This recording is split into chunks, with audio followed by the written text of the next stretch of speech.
right, Max Kaiser coming up in the next segment. I want us to spend some time now on this. There's an article called Dark Minds, Field Guide to Conspiracy Theorists, and they've made hundreds and hundreds of new psychological designations. Don't like big government, don't like corruption, don't like Nazi Germany, don't like Soviet Russia, you're mentally ill. And Soviet Russia and Nazi Germany had psychiatrists, were the first groups out having people detained and grabbed. And notice right next to it is another mood disorder or, another drug ad is right next to the story, Hit Piece on Me. I mean, this whole thing is drug ads. And I'm somebody that criticizes that 20% of our kids and 18% of adults, and now the government wants, under drug company lobbying, to have 50%. New Freedom Initiative. And this guy just says Jones makes things up. Jones, I almost can't even get into this because there's so much disinformation here. Jones thinks there's FEMA camps. Jones thinks Halliburton's involved in child kidnapping. And that was all over the news. Chicago Tribune, you name it. I mean, it's come out about Blackwater and the child prostitutes. And I mean, it's come out about the UN. And he would, when I would say that, he'd go, really, what's your proof? And I'd go, well, just search engine, UN child kidnapping, Halliburton, and he just would laugh at me. I mean, it's not funny, you smart-ass, smug little bastard. I mean, this stuff isn't funny. And he says, Jones just gets irate when you challenge him on his made-up stuff. I'm not making any of this up, and you know it. And it just goes on here in the article. It says we're all conspiracy theorists to some degree. We've all hardwired to find patterns of threat. Yes, like the Bengal tiger in the bushes in Central Asia or the lion on the African savannah. To see patterns, I mean, what patterns? They're openly announcing world government. But he says that's a crazy conspiracy theory I have. They're openly announcing a new bank of the world to carry out global governance in Newsweek, Time Magazine, you name it. And he didn't. I sent him all this. He didn't want it. He just wanted to write an article to fill in the pages between drug ads. But the really sick part is the end, where he says that I'm like basically calling for violence. But here we go. In his 1954 classic, The Paranoid Style in American Politics, historian Richard Hofstadter hypothesized that conspiracy thinking is fueled by underlying feelings of alienation and helplessness. Well, why do the police have hundreds of thousands of charges of conspiracy every year? Conspiracy just means two people get together and have an agreed-upon plan. Government and corporations don't do that? Recent research supports his theory. Oh, yes, from other psychologists. New Mexico State University psychologist Maria Albanania Papa has found that people who endorse conspiracy theories are especially likely to feel angry, mistrustful, alienated from society, and helpless over larger forces controlling their lives. Yeah, if you're awake and your kid got shot in the back by police, or CPS took your kid, you're going to be pissed off. You're going to be alienated. And then, I mean, you heard the representative when they tried to have hearings about the Mayak report, they would go, we're not talking about the Mayak report. We're going to talk about stopping bank robbery. Let's not talk about conspiracy theories. I had the reporter in here yesterday, and she said, I can't find in the Mayak report about Ron Paul and bumper stickers. I flipped it open, said right there, oh, I didn't see that before. And she was, thinking I hadn't read it or looked at it. I mean, just because you say it isn't there, just because you say the moon is made of cheese doesn't make it so, folks. So I'll come back and finish up with this. But the end part, I mean, it's just, basically, I am the new Helter Skelter. I'm the new, evil Charles Manson with an army of killers. We'll be right back.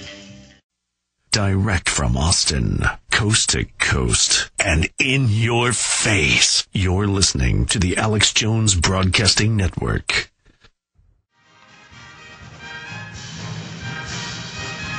Tomorrow I'll do a more thorough debunking of this. But, I mean, there's really... really not much to say about this. I mean, it's a trashy article that just says I'm a liar and that I'm making stuff up. Historian Richard Hofstadter had a hypothesis that conspiracy thinking is fueled by underlying feelings of alienation.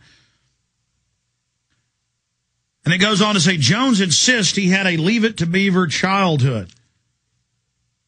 Now, see, that's taken out of context. I said I had great parents that were like Leave It to Beaver parents and were really nice. Yes, how were your parents? Parents are really nice. Maybe a little too lenient sometimes, now that I'm a parent and look back on it. And just great parents. I had no idea how great my parents were. I've always talked about that. And it's just impossible to this guy that I had a great life. I mean, I grew up in a middle-class neighborhood on a golf course, and I, dated cheerleaders and just went on camping trips. Other than getting a lot of fist fights and seeing a lot of weird stuff growing up, seeing the police being drug dealers, and that was on record, that the sheriff went to jail for it. I had a great childhood. But no, it's just a lie. Because I wouldn't give this little bastard, because once I got into the interview, I could tell this was slimy. And a hit piece. This is exactly what I thought it would be. He said, I want your parents' number. My parents have told me we do not want to be interviewed. And I said, my parents don't want to be interviewed. They're private. They're private, huh? Problems with your parents? No. I'm going with my parents every week or so. We get along great. Oh, what's wrong? You hiding something with your parents? And so Psychology Today is saying I have a bad childhood. I mean, it's made up crap. Is there no end to these people? Jones insists he had a Leave It to Beaver childhood. I couldn't confirm such an idyllic past. When I asked if I could interview his family or childhood friends, he insists his family were very private. I said they're very private. They don't want to talk to the media. And he had not kept in touch with a single friend. No, I said, I know who some of my friends are, but they're like all off now with families. I haven't talked to some of them in years. One of my high school friends died. And he said, can I have their names and numbers? And I said, no, I'm not going to put my friends in a hit piece. He didn't put that in here, though. When I asked if I might look them up, he became irritated. He doubted he could spell their names. And besides, well, no, I was thinking of the Raisler brothers, who I was really good friends with in Austin, who I lifted weights with 3 days a week and went deep-sea fishing with and camping. And one of them is an engineer. The other's in fact, let's look up online right now in front of everybody. Look up Nathan Raisler. It's spelled like Roachler, Raisler. And Roger Raisler was a UT football player. He was 2 years younger. I mean, here, let's look him up. I said, well, there's the Raisler brothers. And he goes, how do you spell that? And I said, oh, I can look it up. And he goes, no, that's all right. Because he didn't want that.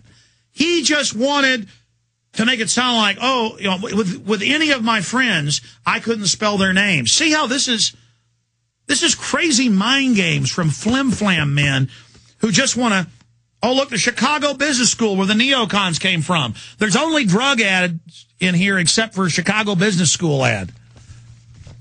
With the Straussian view of... And it goes on to say,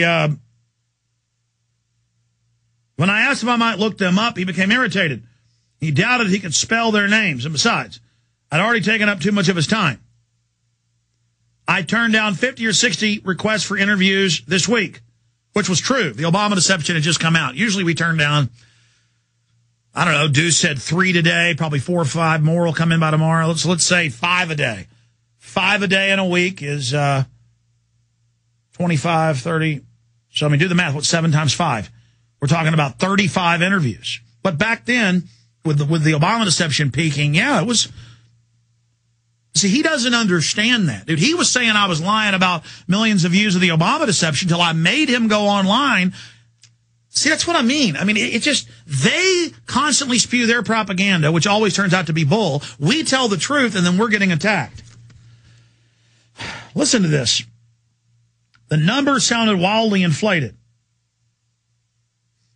He doubted he could spell their names. Besides, I'd already taken up too much of his time. I turned down 50 or 60 requests for interviews this week. He wanted me to know.